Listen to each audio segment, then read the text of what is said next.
बघा मुलांनो, संगणक छोट्या आहे परंतु तो खूप कामे करतो.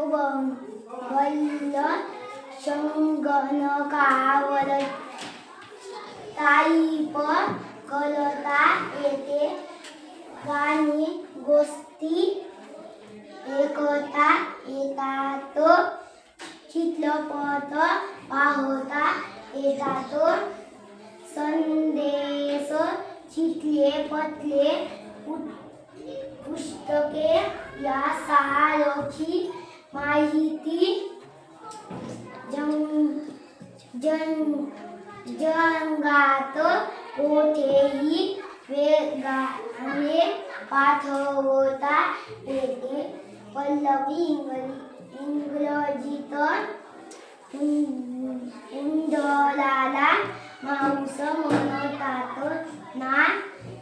राजू म्हणाला, काय चिठ्ठी संगणकावर पाहता येतात.